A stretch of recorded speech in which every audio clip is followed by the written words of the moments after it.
Welcome to the next project. This is episode 2 of my unofficial build along to the Great Guitar Build Off 2021. I'm not an official entrant. I am building along in the spirit of things.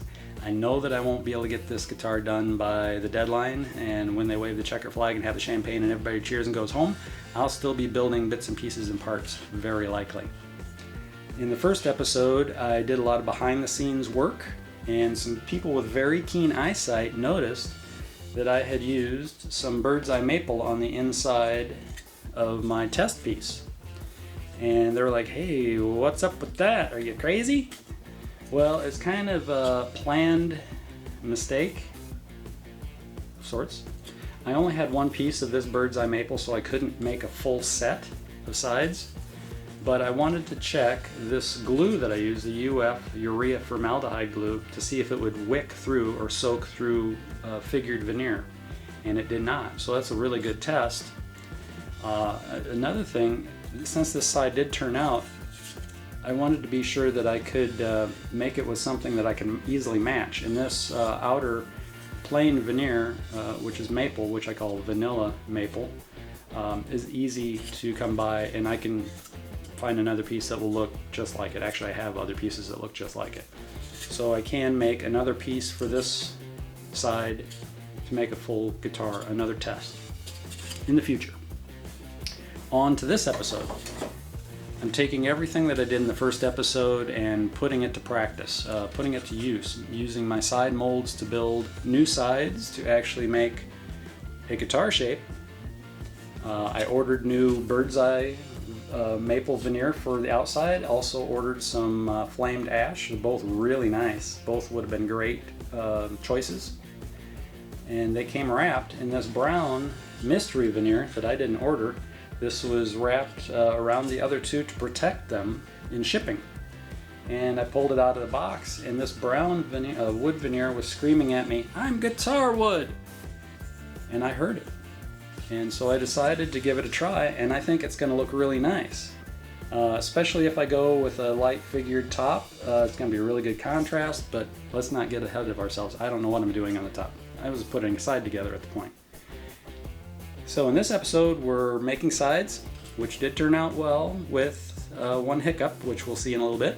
Made a tail block, or heel block, or don't say butt block, and a neck block, and got it all glued together and did kerfing. That was another challenge I had to figure out, and there's a couple different ways of doing kerfing, but I did what's called reverse kerfing, which is very much the way I do everything, kind of in reverse.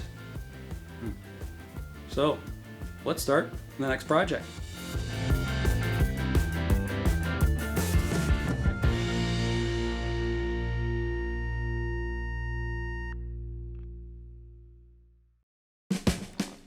With my test side completed and working really well, I was ready to attack the unofficial sides.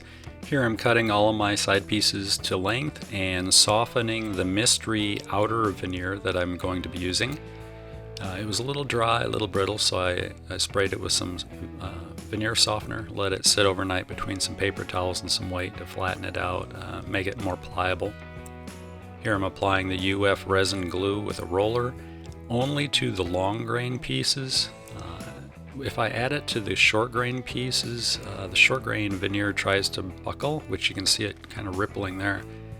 And a little wax paper on either side of the veneer stack, being sure to put the finish veneer to the outside. We don't want to put it on the inside. That could happen. And a little persuasion there.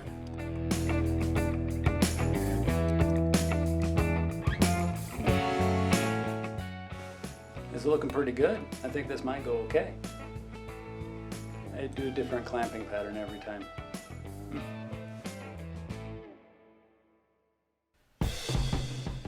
I know I have a lot to learn about doing this process, but I am so thrilled with how well it's going at this point.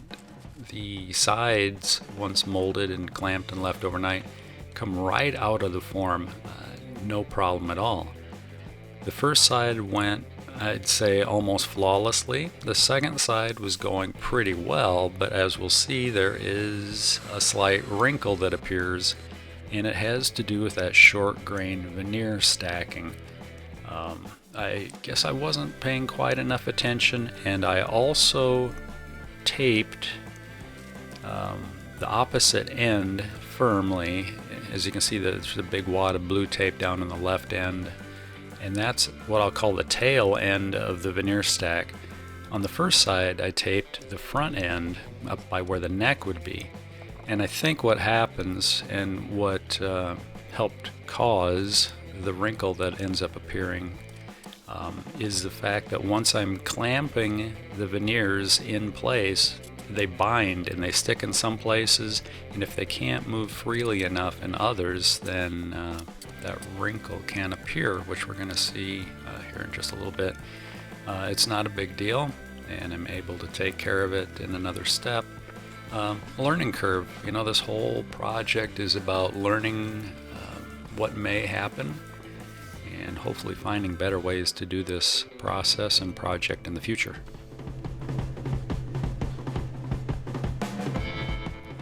With both sides completed now, the form is taken apart and reassembled into a different configuration. This way, I'm able to put the sides in it to know exactly what the final shape of the guitar is going to be and start getting things clamped up to where I actually have a working guitar shape.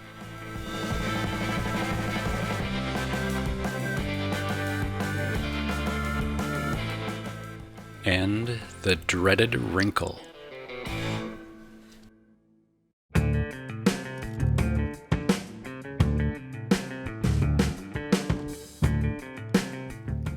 Marking the sides for square and length to the center line of the form, and cutting the excess off with a small pull saw of some sort. Something a Harbor Freight kind of saw. Very affordable, sharp, and does the job pretty well.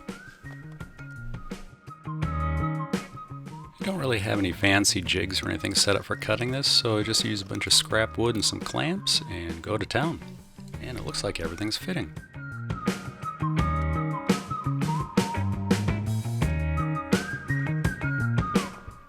Fixing the wrinkle that happened on the short grain piece of veneer, not on the very inside long grain piece, but on the piece right next to it, posed a bit of a challenge. I wasn't sure how to go about fixing it, short of making a completely new side, which I don't have enough outer veneer to make another side, so I really kind of had to commit to fixing this. So I split the inside veneer and dug away the bad wrinkle area of the fourth short grain ply, glued it up with some tight bond glue, clamped it up for about a day, and it worked out well. Well, we got the little wrinkle in the side hopefully corrected. It's clamped up and drying. Time for lunch. I think right now I'll probably take the dog for a walk too. He's probably going to be going a little bit crazy. Within a couple hours I'll be able to pull the clamps off. Hopefully the veneers will stay in place. There is some spring tension in there. That UF glue that I used to put the sides together is some tough stuff. It does not want to come off of the veneer pieces, so that's actually a good thing. We'll find out how it works though.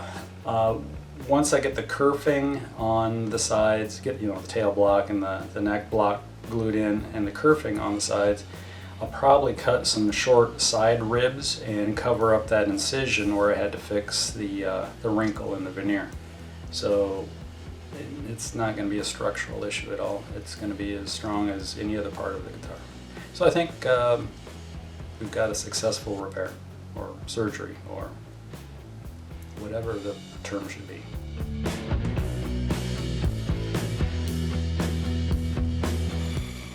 More of the work that nobody ever sees when they look at the final piece that you've been building. Here I'm making some inner pressure clamps. I don't really know what you'd call them, but they will go on the inside of the body form to push the sides out against the form, kind of help hold everything together while I'm fumbling around trying to figure out how to put this together. I used some scrap plywood from the body forms.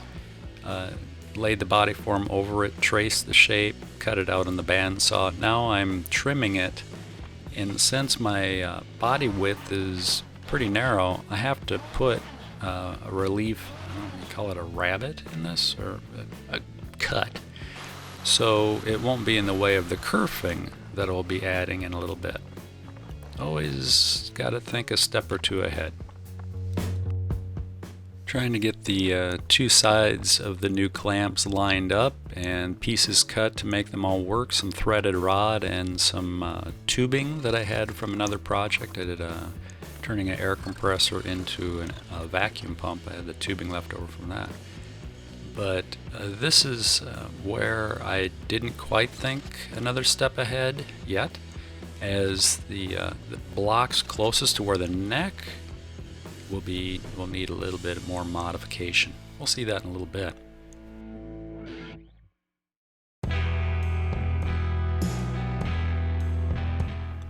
Time to start gluing things together. But first I have to make a little tail block, which is a scrap piece of wood. I believe this was some mahogany that I had left over from who knows what. Using a little hand block plane. That's a cheap one. That's a $17 block plane that I probably spent $200 worth of time on to get it fixed so it works. And it works pretty well now.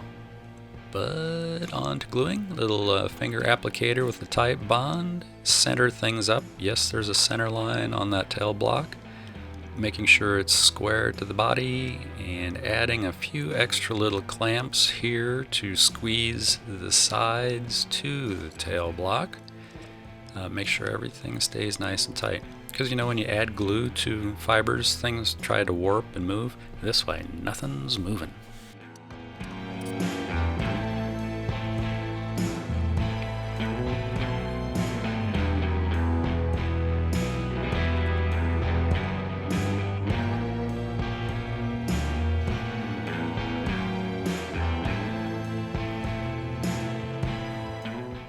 Again, more scrap wood coming together. I had to glue a couple pieces of, one is mahogany and the other is sapele, but I glued them together, squaring it all up, getting it leveled, marking it for length and width, and giving a little round over on a couple of the edges, and getting it ready to glue to the body sides.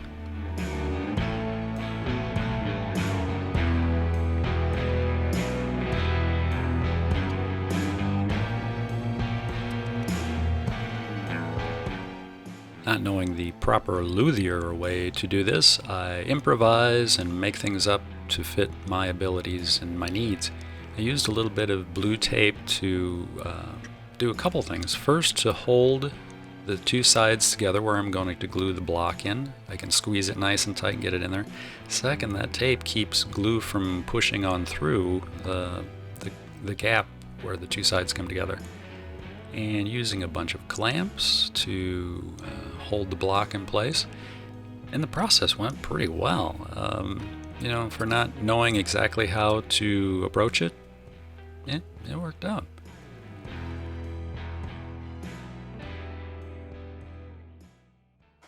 On to the next step. The tail block and the neck block are both glued into the sides. That went really well. I'm ready to shave the sides down height-wise. I'm going for about a 2.5 inch total height on the sides.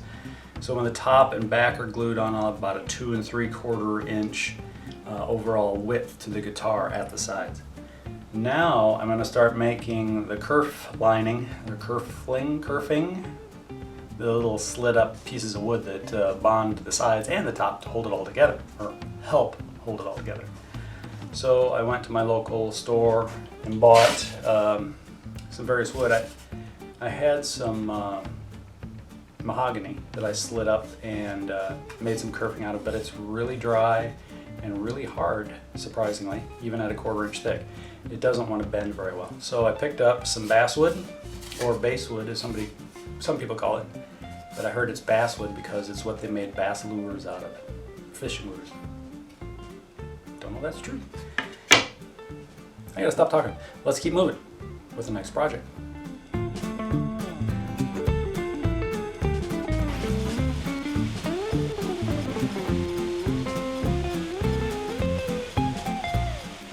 just so nobody worries, as you're watching this, my fingers were actually much further away from the blade than it appears. And actually the blade is barely sticking through the wood that I'm cutting. So yes, I could gouge myself and hurt myself, but I was actually attempting to be safe, and all went well. Here I'm using the router and another safety push panel, bladder, stick thing, and creating a reverse kerf roundover on my kerfing. Yeah, it's looking pretty sexy.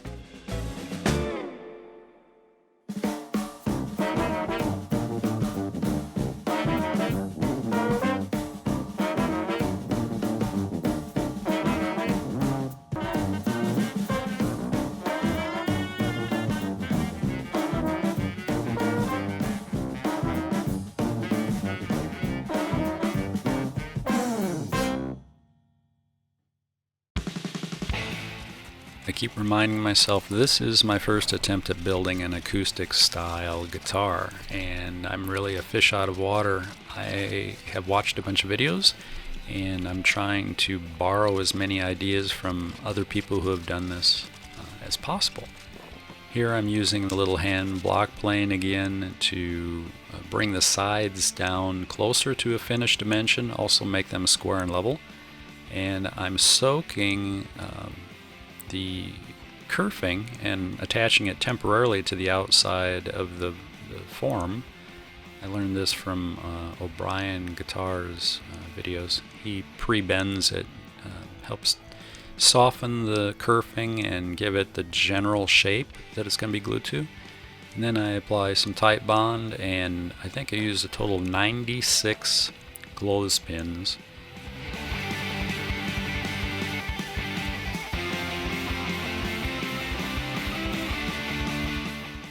And you do one side, let it dry, take it all, all the clothespins off, flip it over, and do the whole process again. I think it took me a couple hours total to do the kerfing on both sides altogether, total time. The idea of doing the kerfing is kind of scary, a little daunting, but really it wasn't bad. A lot of repetition. Overall, not a bad day. I want to thank everybody for taking the time to stick with me and watch this process, the whole learning curve build of this guitar. Well, hopefully it'll be a guitar. Ring the bell, subscribe if you haven't already, leave some comments. I really enjoy hearing from everybody. And I do have another project still going that the plan is changing on due to missing parts in shipment. I've got some parts over 2 months out, and they're gone, I'm sure. So, sometimes we have to work around the hand we're played. And Charlie says, be safe and take care.